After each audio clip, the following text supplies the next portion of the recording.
Hakim Tunggal Pengadilan Negeri Jakarta Selatan Afrizal Hadi memutuskan menerima permohonan pra-peradilan Gubernur Kalimantan Selatan Sabirin Nur pada Selasa 12 November. Penetapan tersangka terhadap Sabirin atau Paman Birin ini dianggap tidak sah dan tidak memiliki kekuatan mengikat. Menurut Hakim, Paman Birin tak tertangkap tangan dalam OTT yang dilakukan oleh Komisi Pemberantasan Korupsi atau KPK pada Oktober lalu, sehingga KPK harusnya melakukan pemeriksaan lebih dulu sebelum menyematkan status tersangka. Adapun sejauh ini penyidik KPK belum melakukan pemeriksaan sama sekali terhadap Paman Birin. Selain itu, Hakim menganggap kesimpulan KPK yang menyebut Paman Birin melarikan diri atau tak diketahui keberadaannya adalah prematur. Terkait hal ini, Hakim berlandaskan pada tidak adanya surat panggilan pemeriksaan maupun penetapan daftar pencarian orang atau DPO yang dikeluarkan oleh KPK. Hakim mengabulkan petitum kedua, ketiga, keempat, dan kelima permohonan. Sedangkan petitum ke-6, ke-7, dan ke-8 harus ditolak lantaran membatasi kewenangan penyidik dan bukan kewenangan lembaga peradilan. Sebagai informasi, Sabirin Nur ditetapkan jadi tersangka oleh KPK karena diduga terlibat dalam pengaturan proyek di Dinas Pekerjaan Umum dan Penataan Ruang atau PUPR yang berasal dari dana APBD pemerintah Provinsi Kalimantan Selatan tahun anggaran 2024. Total ada 7 tersangka yang telah ditetapkan oleh KPK. Selain Paman Birin, 6 lainnya adalah ASN dan pihak swasta. Paman Birin diduga menerima fee sebesar 5% yang nilainya mencapai 1 miliar rupiah. Semenjak ditetapkan jadi tersangka, Paman Birin sempat menghilang selama sebulan terakhir. KPK dalam sidang gugatan pra-peradilan Paman Birin beberapa waktu lalu menyatakan Gubernur Kalsel tersebut melarikan diri. Kesimpulan dari KPK ini sempat dibantah oleh pengacara Paman Birin. Selesai menghilang, Paman Birin akhirnya muncul memimpin apel pagi pegawai Pemprov Kalsel di kantor Sekda Provinsi Kalsel di Banjarbaru pada Senin 11 November lalu. Kehadiran Paman Birin ini disambut oleh sejumlah ASN yang hadir. Dalam keterangannya, Paman Birin menyatakan bahwa dirinya selama ini berada di Banua Kalsel.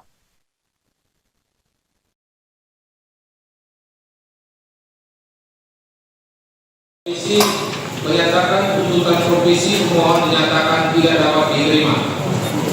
Dalam eksepsi, menolak eksepsi terkait seluruhnya. Dalam pokok perkara, 1. Menerima dan mengabulkan permohonan pemohon Sabirin Nur untuk sebagian.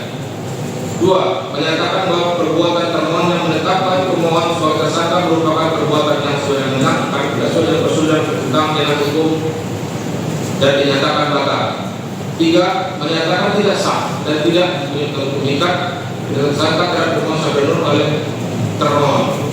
4. Menyatakan surat perintah penyidikan nomor Sprindik garis 19 garis 00 garis 1 garis 10 24 tanggal 7 Oktober 2024 tanggal 7 Oktober 2024 junto surat perintah dimulai penyidikan nomor B garis 59 garis 00 garis 23 garis 10 garis 24 tanggal 7 Oktober 2024 atas nama Sabirin Nur adalah tidak sah dan tidak berdasarkan atas hukum dan oleh karenanya terdakwa tidak memiliki kebutuhan tidak memiliki kekuatan hukum mengikat. 5. Menyatakan penyidikan yang bertemuan terhadap pemohon surat permohonan tentang penyidikan nomor Sprindik garis 19 garis 00 garis 01 garis 10 garis 4 tanggal 7 tertanggal 7 Oktober 2024 junto surat dan dimulai penyidikan nomor B 59 di 00 garis 10 2024 tanggal 2024 atas nama saudara adalah tidak sah, tidak berdasarkan atas hukum dan oleh karena penyidikan itu tidak punya kekuatan mengikat. Nah, menghukum termohon untuk bagian lagi jumlah nihil. 7. Menolak selain dan selebihnya.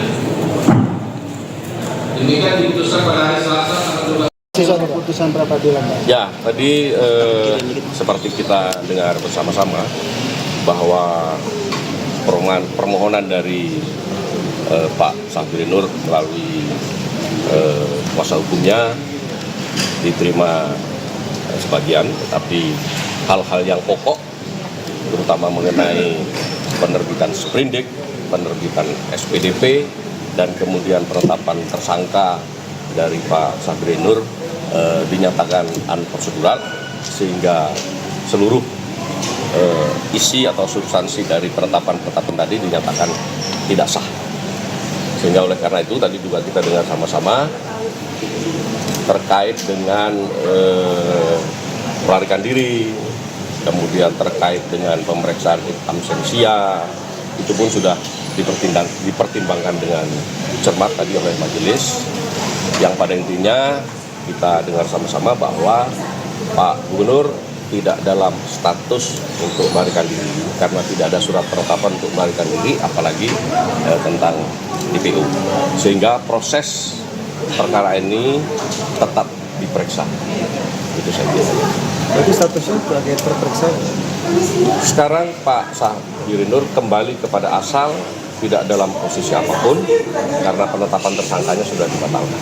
Berarti sesuai dengan KUHP biasa Pak, jadi masih Ya. klarifikasi dulu saksi kemudian Ya, tadi hakim juga mengutip beberapa pertimbangan, kemudian beberapa pendapat ahli, bahwa karena Pak Sabri Nur ini adalah dalam status tidak tertangkap tangan, ya, karena ketika itu kan beliau tidak ada, sehingga tidak dapat dikatakan sebagai tertangkap tangan. Mau tidak mau, proses penetapan tersangka seharusnya kemarin itu adalah sesuai dengan KUHP. Jadi dimulai dengan pemanggilan, di dalam penyelidikan, permintaan keterangan, kemudian yang terpenting adalah pemeriksaan calon tersangka, itu harus dilakukan oleh. Kenapa Pak? Saya kira itu yang terpenting tadi dari intisari putusan pra-peradilan. Artinya yang penetapan Pak Sabri Nur sebagai tersangka itu telah dibatalkan. Kalau nanti ada langkah hukum lagi dari pihak KPK, nanti seperti apa Pak? Kalau kita melihat pada SEMA 1 2018, untuk upaya hukum pra-peradilan kan tidak ada. Jadi kembali masing-masing saya kira bisa menghormati putusan itu. Pak Sabri Nur dalam posisi sebagai warga negara yang bebas. selama sebelum terakhir ini sebenarnya di mana sih Pak Sabri Nur ini Pak posisinya Pak? Ya, kebetulan saya tidak setiap hari bertemu atau berkontak dengan Pak Gubernur. Download Tribun X sekarang, menghadirkan lokal menjadi Indonesia.